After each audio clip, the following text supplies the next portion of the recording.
नमः संस्कृता। SDG classes पर शिवराज विजय की व्याख्या चल रही है। अभी तक हमने 2, 4, 5 भागों में कुछ अंश इसके पढ़े हैं। उसी अंश से आगे आज की व्याख्या होगी, लेकिन उसके पहले मंगलाचरण और रोज़ की तरह वीडियो को लाइक करना ना भूले। आइए हमारे साथ मंगलाचरण करते हैं कि विष्णोर्माया भगवती यया सम्मोहितं जगत् हिस्रन् स्वपापेन विहिंसितः खलः साधु समत्वेन भयाद् विमुच्यते। आज भी उसका झंडा हमारी आँखों के पास दिखाई पड़ता है और तुम कह रहे हो कि 1700 वर्ष बीत गए हैं। ऐसा कैसे हो सकता है? अर्थात तो जब उन्होंने कहा कि कथम वर्षाणि सप्त, अर्थात 1700 वर्ष बीत गए। अब इसके आगे कि सप्तदश शतकानि व्यतीतानि, 1700 वर्ष कैसे बीत गए। अब उसके आगे की कहानी है कि ततः सर्वेषु स्तब्धेषु चकितेषु, गुरु जी की बातों को सुनकर पहला आश्चर्यचकित हुआ कि 1700 वर्ष बीत गए। मैं युधिष्ठिर के समय में समाधि लगाया हुआ था। ये सब बातें बताया जाएगा। तो वही दिया कि हमें भी आज भी जो है उस विक्रमादित्य का जय घोष सुनाई पड़ता है। वह उसके झंडे फहरा रहे थे, वो आज भी हमारी आंखों के सामने नाचते हैं। ऐसी बातों को सुनकर तत् सर्वेषु, इसके बाद सर्वेषु माने सभी, स्तब्धेषु आश्चर्यचकित हो जाते हैं। तो स्तब्धेषु चकितेषु, स्तब्ध हो जाते हैं। हरि महाराज जी अभी उसी युग में पड़े हुए हैं, विक्रमादित्य के युग में पड़े हुए हैं। और ब्रह्मचारी गुरुणा प्रणम कथितम, उस ब्रह्मचारी गुरु को प्रणाम करके, ब्रह्मचारी गुरु प्रणम कथम, योगी राज को प्रणाम करके कहते हैं कि भगवान बद्ध सिद्धासन। यहाँ पर कुछ ईश्वर को प्राप्त करने का मार्ग बताया गया कि हे भगवान, हे महाराज योगी, हे योगी राज, बद्ध सिद्धासन, आपने जो सिद्धासन लगाया था, अर्थात समाधि लगाने के लिए जिस अवस्था में पद्मासन, एक जांघ पर इस पैर को टिकाना, एक जांघ पर इस पैर को टिकाना, इस अवस्था में बैठकर जप क्रिया आदि की जाती है, उसे पद्मासन कहते हैं, सिद्धासन कहते हैं। कि आपने तो सिद्धासन लगा लिया। और समाधि की पहली स्थिति है सिद्धासन लगाना। कोई भी योगी यदि समाधि ईश्वर से मुलाकात करना चाहता है, परमात्मा को जानना चाहता है, परमात्मा का साक्षात दर्शन करना चाहता है, उसे 7 चक्रों से होकर गुजरना पड़ता है। आगे उसकी व्याख्या आ रही है। तो पहला बताया कि बद्ध सिद्धासनय निरुद्धने श्वासय, कि आपने सिद्धासन पद्मासन आदि लगाया था और अपने सांसों को रोक लिया था। अर्थात प्राणायाम, सांसों को रोकना, चलना, ये प्राणायाम है। सिद्धासन लगाकर निश्वास निरुद्ध अप्रबोधित कुंडलनी कई, कुंडलनी तभी जागृत होगी जब आप उस अवस्था में बैठोगे। कुंडलनी अर्थात ये जो कुंडलनी होती है हमारे गुदा द्वार के नीचे पाई जाती है। इसमें इतनी अपार शक्ति होती है, इतनी अपार शक्ति होती है। और इसी कुंडलनी का नाम सर्पणी भी है। जो आपकी पीछे हड्डी है, उस हड्डियों के बीच में एक तरल पदार्थ बहता है। वही तरल पदार्थ जिसका सूख जाता है, किसी कारणवश अवरुद्ध हो जाता है, वह व्यक्ति कहते अपाहिज हो गया, सारा धड़ा उसका शून्य हो जाता है। तो वही चीज़ बताया कि प्रबोधित कुंडलैन एक विजितिर्देशन विजित दशेंद्रिय, आपने कुंडलनी के द्वारा 10 इंद्रियों को जीत लिया है। आपकी 10 इंद्रियां आपके बस में। कुंडली तभी जागृत होगी जब आपकी 10 इंद्रियां आपके बस में होंगी। वो नीचे गुदा द्वार के पीछे होता है, वहीं से वह जागृत होता है। और जागृत होगा तो वह तरल पदार्थ को, अर्थात इस धड़ा को, शरीर में 3 धड़ा है। सर है हमारा गले से लेके कमर तक का भाग और कमर से नीचे का भाग, 3 धड़ा है। इस तीनों धड़े को एक सीध में लाकर ऐसी सीधी अवस्था में बैठकर और उस कुंडलनी से तरल पदार्थ को ऊपर की तरफ ले जाते हुए मस्तिष्क में प्रवेश कराना, यही कुंडलनी शक्ति होती है। और जो व्यक्ति कर ले जाता है वह अपरंपार शक्ति का त्रैकालदर्शी लगभग हो जाता है। कुछ चीज़ें वह जान लेगा, अगल बगल की उसे आवाज़ सुनाई पड़ने लगती। ऐसे बहुत से साधक आपको मिलेंगे। तो ये ज़्यादा डीपली न जानते हो, साधारण से कुंडली शक्ति हमारे गुरुद्वार के अगल बगल पाई जाती, उसी को जागृत किया जाए तो सर्प के रूप में रहती है। जब उसे जागृत करते हैं तो धीरे धीरे धीरे वो आकर ऊपर हमारी जो मेरुदंड है गले से लेके यहाँ तक का, उसी में आकर जुड़ती है। और जो गलत तरीके से कुंडलनी को जागरण करते हैं, थोड़ा सा भी अगर टेढ़ा रह गया, उसका वेग इतना है कि आपके शरीर को छेद कर रक्त बाहर कर देगा। इसीलिए जब भी कुंडलनी जागृत करें तो किसी जानकार के, जो उसको जानता उसी के ही संरक्षण में करें। तो आइए, तो जिन्होंने कुंडलनी के द्वारा अपने 10 इंद्रियों को भी जीत लिया है और अनाहत नाद, और उसके बाद वो अनाहत नाद में आया, वो शक्ति धीरे धीरे बढ़ रही है। यह एक प्रकार की क्या है, अनाहत। यहाँ पर देखो, आपने देखा होगा 12 पंख का कमल होता है, 4 पंखों वाला कमल होता है और 1000 सहस्त्र दल का होता है। तो सहस्त्र दल हमारे मस्तिष्क में है और हृदय में जो है वह 12 दल कमल होता है। तो यह सब चीज़ें थोड़ा सा जब आप समाज उमारी करेंगे उसके लिए है। फिलहाल जानिए कि अनाहत नाद तंतु अवलम, उस अनाहत नाद चक्र के आधार पर आज्ञा चक्र संस्पृश्य छूते हुए चंद्रमंडलम भित्वा, आज्ञा चक्र आपके भवों के बीच हो सकता है कुछ हमारी पास जानकारी गलत हो सकती है, इसके लिए हम क्षमा प्रार्थी हैं। हाँ, इतना जान लीजिए कि जो हमारे दोनों भावों के बीच होता है, ध्यान को इसमें आकर्षित करना पड़ता होगा। धारणा, ध्यान, समाधि, मन को पूरे धारण कर लेना, हमारा स्वरूप ऐसा है, हम इस पर ध्यान केंद्रित करने वाले हैं, उसी का ध्यान लगा लेना। और जब ध्यान लग जाएगा तो आपका मन इधर उधर नहीं जा सकता, और जब ध्यान लग गया तभी आप समाधि की अवस्था में जा सकते हैं। तो ही बताया कि आज्ञा चक्रम स्पर्श करते हुए चंद्रमंडलम भित्वा, चंद्रमंडल को छेदते हुए जब ध्यान लगाओगे, आपके सामने सूर्य और चंद्र जैसा प्रकाश एकाएक उत्पन्न होगा। और जो उस सूर्य और चंद्र जैसे प्रकाश को सह गया, तुरंत वह सहस्त्रा द्वार में पहुंच जाए। आगे आया है कि तेज पुंजम अभिगण्य सहस्त्र दल कमलस्यांत प्रविश्य, और सहस्त्र दल द्वार में प्रवेश कर जाता था, अपनी कुंडलनी शक्ति को मस्तिष्क में ले जाता है।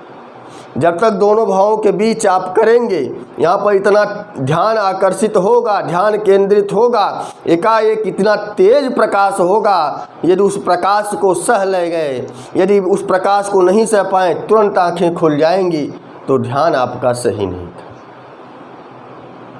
इसीलिए लोग साधना करते हैं, धीरे धीरे ध्यान लगा, थोड़ा सा प्रकाश हुआ आंखें खुल गई, थोड़ा सा प्रकाश ज़्यादा हुआ आंखें खुल गई, और इतना तेज प्रकाश होगा कि उस प्रकाश को यदि कोई व्यक्ति सह ले गया, आंखें खुल गई, विचलित नहीं हुआ, अपनी समाधि से नहीं हिला, उसका ध्यान नहीं भटका, तो वह सहस्त्र दल में प्रवेश कर जाता है और वहीं वह परमात्मा से साक्षात दर्शन करता है। और इसी परिस्थिति में वह हजारों साल तक उसी सहस्त्र दल में पड़ा रहता है। उसे यह पता नहीं होता कि हम कितने वर्ष से यहाँ पर बैठे हुए हैं। वही स्थिति उस पर्वतराज पर कंदरा की गुफा में उस योगी राज के साथ, उन्होंने साधना लगा ली कितने वर्ष तक की, इसका उन्हें एहसास नहीं था। तो सहस्त्रदल कमलस्यांत प्रवेश्य परमात्मान साक्षात्कृत्य, जब सहस्त्र दल में कुंडलनी पहुंचती है, आज्ञा चक्र से 7 चक्र होते हैं, 7 चक्रों को एक एक करके पार किया जाता है अभ्यास के द्वारा। हमें तो पूर्णतया नाम नहीं है, लेकिन कुछ नाम इसमें दिए गए हैं। तो जब सहस्त्र दल में गया तो सहस्त्र दल के बाद उसे परमात्मा का साक्षात दर्शन होता है। और तत्रैव रममाणै मृत्युंजय आनंद मात्र स्वरूपै, और योगी जन इसी में रमण करते हैं, इसी में विचरण करते हैं और वह मृत्यु को जीत लेते हैं। अर्थात काल उनका कुछ नहीं बिगाड़ पाता, वह जब चाहें तब अपने शरीर को छोड़ सकते हैं, अर्थात वह मृत्यु पर विजय प्राप्त कर लेते हैं। इसी आनंद स्वरूप में वह हमेशा रमण करते रहते हैं। और ध्यान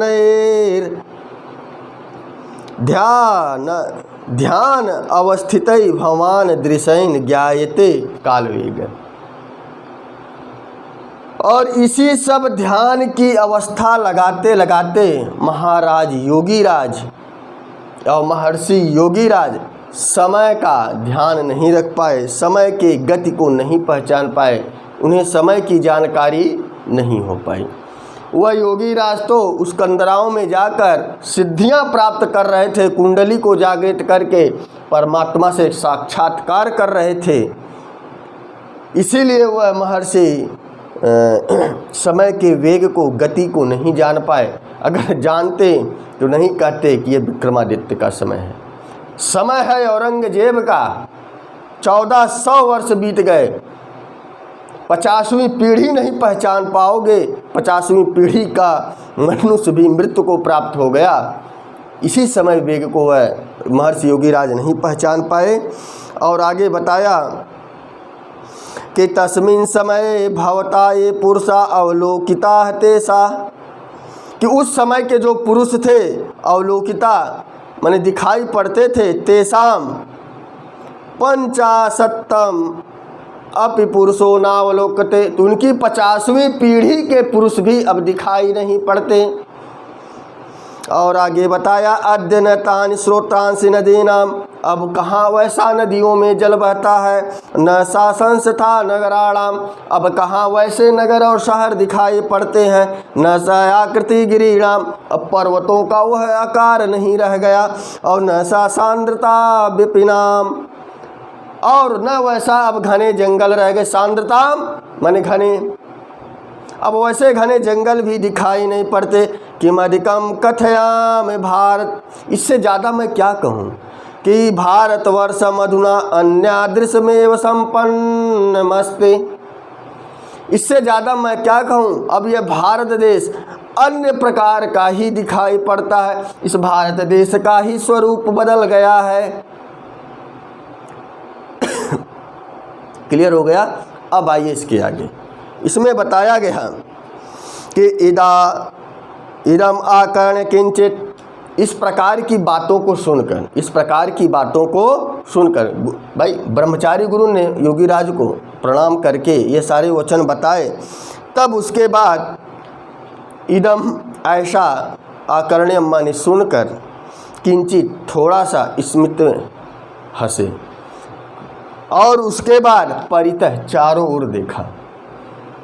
स्मित माने हंसे, माने किसी की भी बात सुनो तो थोड़ा सा मुस्कुरा दो।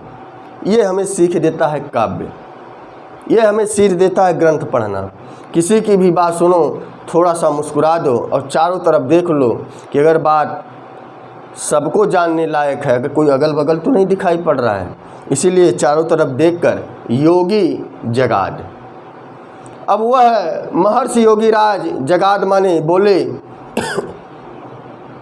तो जगाद माने लुंग लकार का प्रयोग है, गद धातु है, और गद धातु वाची अर्थात ये लुंग लकार का प्रयोग है। गद जो है व्यक्त करने के अर्थ में आता है। तो आगे आइए, अब यह वाक्य बहुत ही महत्वपूर्ण हो जाता है कि अब ये योगीराज के वचन हैं कि सत्यम न लक्षितो मया समय वेग है। सत्य है, मैंने समय के वेग को पहचान नहीं पाई। यह सत्य है कि मैं समय के वेग को, गति को समझ नहीं पाया, पहचान नहीं पाया।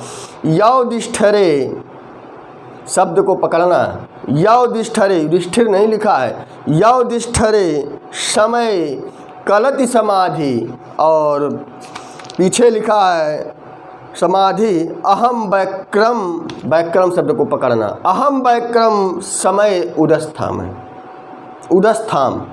अब यहाँ बताया गया कि युधिष्ठिर है, युधिष्ठिर समय वाला, यहाँ वाला शब्द इसलिए बता रहे हैं, आपने एक शब्द पढ़ा होगा व्याकरण, अण प्रत्यय लगाया तद्धित का तो वैयाकरण बना।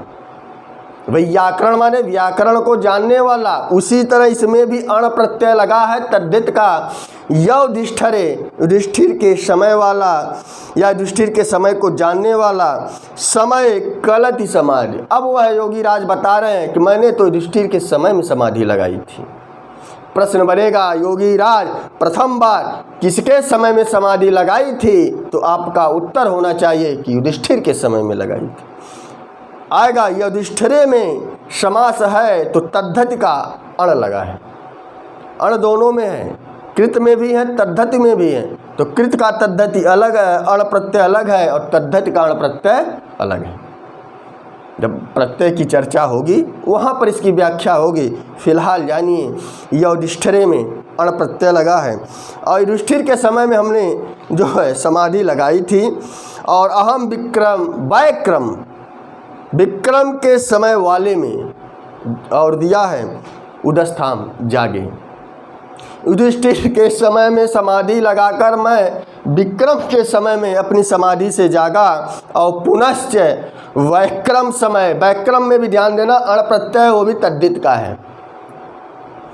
वैक्रम समय समाधि आकल्य अस्मिन, और मैं पुनः वैक्रम विक्रमादित्य के समय में फिर समाधि लगाई, और लगाकर अस्मिन दुराचार समय, और इस औरंगजेब के समय में, इस दुराचार समय में अहम उत्थितोस्मि, मैं जागा, जागृत हुआ। किसके समय में?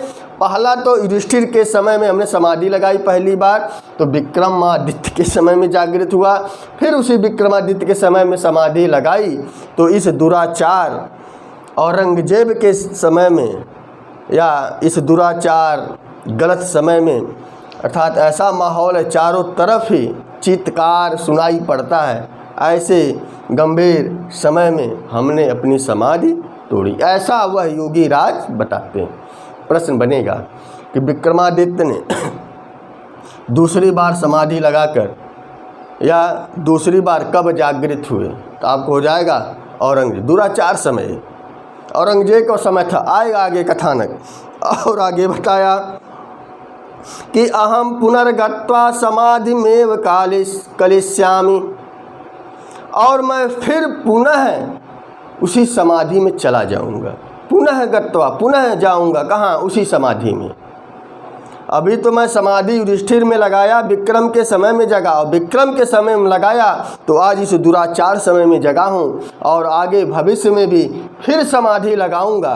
तो वही चीज़ बताए कि हम पुनर्गत्वा समाधि में कलिष्यामि, मैं दोबारा फिर समाधि में ही चला जाऊंगा। किंतु लेकिन तावत, तब तक संक्षेप में कथ्यताम, कहिए का दशा भारतवर्ष से, इस भारतवर्ष की क्या दशा है, इसको थोड़ा सा संक्षेप में बताइए। यहाँ तक क्लियर हो गया। अब आ जाओ आगे कि तत्संश्रुत्य, ऐसा सुनकर भारतवर्षीय दशा संस्मरण संजात शोको।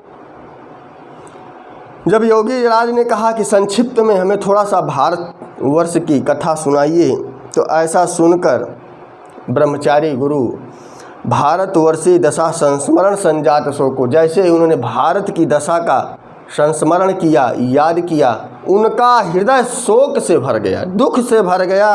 और हृदयस्थ प्रसाद संभारो उद्गीर्ण, अर्थात हृदय में जो प्रसाद गुण था, खुशी थी, और वह संभारो समूह के साथ बाहर निकल गई।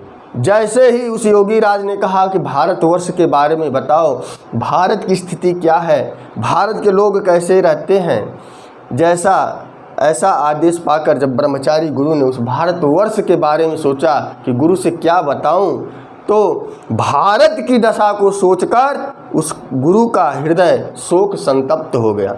उस हृदय में जो खुशी थी वह खुशी समूह बनाकर बाहर निकल गई। पूरा हृदय शोक से भर गया। और श्रमेणे जैसे श्रम से मन थक जाता है, शारीरिक थकावट हो जाती है, तो सोचने पर उसका पूरा मन, माने उस भारत दशा को सोचने पर उसी तरह मन में थकावट आ गई। और मंथरेण स्वरेण, और मंथर स्वर में बोला। उस ब्रह्मचारी गुरु ने बहुत ही धीरे, मंथर धीरे धीरे स्वर में बोला कि माँ अश्म कि मत करो धर्म ध्वंसन, कि जो ये धर्म का विध्वंस है, घोषणई जो हुआ है, योगी राजस्य धैर्यम अवधीर्य। पूछ देता है कभी लाइन कि यह इस वाक्य का वक्ता कौन है, तो आप कथानक पढ़े हैं तो कर जाएंगे। ब्रह्मचारी गुरु जी कह रहे हैं कि धर्म का विध्वंस के बारे में सोचकर, घोषणा करके उस योगी राज के धैर्य को हिलाओ मत। दिया ना, धैर्यम अवधीर्य मास, कि कहीं भारत की दुर्दशा को सुनकर योगी राज का धैर्य न टूट जाए, धर्म का विध्वंस सुनकर योगी राज का धैर्य न टूट जाए, ऐसा मत करो। वो अपने मन को समझा रहे हैं धीरे से, मन ही मन, कि कहीं मैं भारत की दुर्दशा बताऊं और योगी राज समाधि में जाने वाले हैं। ऊपर की लाइनों में पढ़कर आए हो कि मैं पुनः समाधि में चला जाऊंगा, तो उन्होंने धैर्य, एक धारणा बना ली कि मैं फिर जो ईश्वर की भक्ति में, ईश्वर से या समाधि में चला जाऊंगा। उसी धैर्य का, वही धैर्य टूट न जाए। भारत की दुर्दशा देखकर वह भी ठान लें कि भारत की दुर्दशा को हम सुधारने के लिए तैयार हैं, हम भारत की दशा को सुधारेंगे। ऐसी व्यवस्था उनकी न बदल जाए। वो समाधि में जाना चाहते हैं, वो समाधि में ही जाएं। वही है धैर्यम अवधि। उस महायोगी राज का धैर्य कहीं टूट न जाए, ऐसा मत करो, ये अपने मन में कह रहे हैं। और आगे बताया कि इति कंठ रुंधतो, ऐसा सोचकर, ऐसा ही मन सोचकर उनका कंठ रुधित हो गया। वाष्पन अविगणयन, आँखों से आंसू गिरने लगे।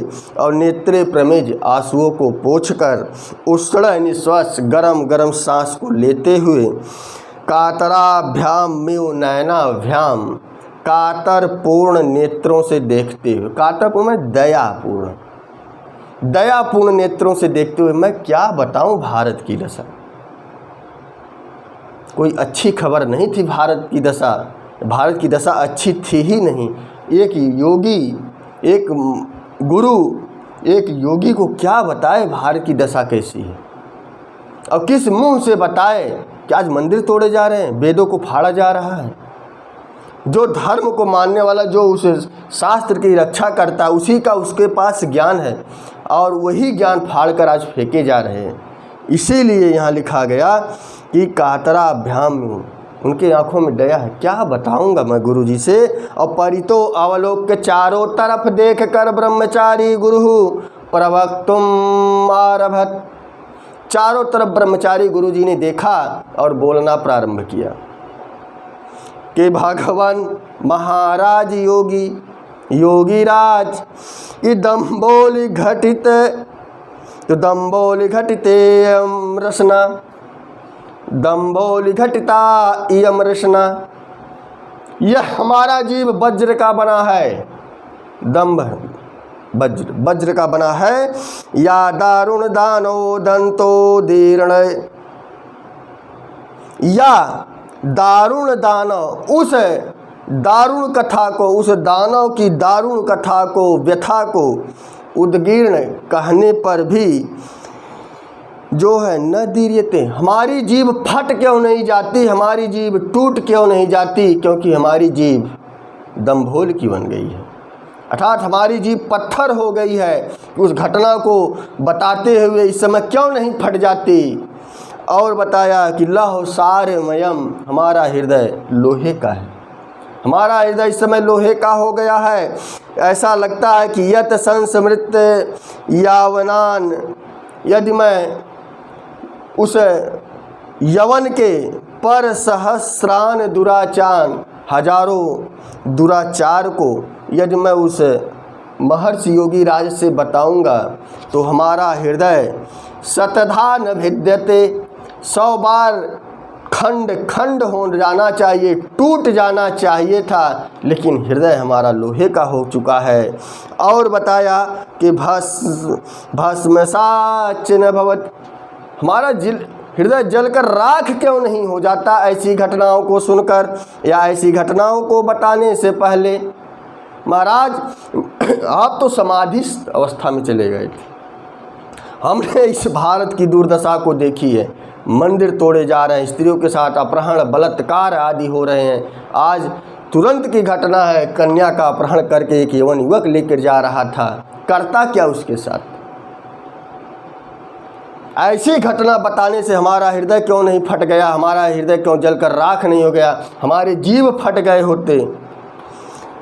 और दिया है कि धिक्स्मान, धिक्कार है ऐसे लोगों पर, ये अद्यपि जीवा में, कि जो आज जीवित हैं। धिक्कार है ऐसे लोगों पर जो आज जीवित हैं, स्वसिंह श्वास ले रहे हैं, विचरा में इधर उधर भ्रमण कर रहे हैं और कहते हैं कि आत्मन है, अपने को बताते हैं आर्यम वंश उनसे आश्च, मैं आर्य वंश में उत्पन्न हुआ हूँ, मैं आर्य वंश को मानता हूँ अपने को, और आज जीवित हैं, भारत की दुर्दशा के लिए एक आवाज़ नहीं उठा रहे हैं। बात घुमाकर बताई गई। शुरू में बताया कि हमारे जीव पत्थर के बने हैं, वज्र के बने हैं, और उस दानवों की जब मैं चर्चा करता हूँ, लोगों को बताता हूँ, तो हमारे जीव फट क्यों नहीं जाते। इतनी बुरी सी बुरी भारत की दुर्दशा हो गई। कौन सी घटना मैं बताऊँ महाराज, हृदय लोहे का हो चुका है कि उस यवन के हजारों जो दुराचार हैं, हजारों जो दुराचार हैं, उसके बारे में मैं क्या बताऊं। बताने से पहले हमारा हृदय टूट जाना चाहिए था, हमारे हृदय को राख राख हो जाना चाहिए था कि जो बताते हैं कि धिक्कार है ऐसे लोगों पर जो आज भी यह कहते हैं कि मैं जीवित हूँ, मैं श्वास ले रहा हूँ, मैं घूम रहा हूँ, और अपने को बताते हैं कि हम आर्य के वंशज हैं। आर्य का वंशज कभी ऐसा नहीं हो सकता कि उसकी स्त्रियों के साथ, उसके मंदिरों के साथ, उसके धर्म के साथ खिलवाड़ हो और आर्य जीवित रह जाए।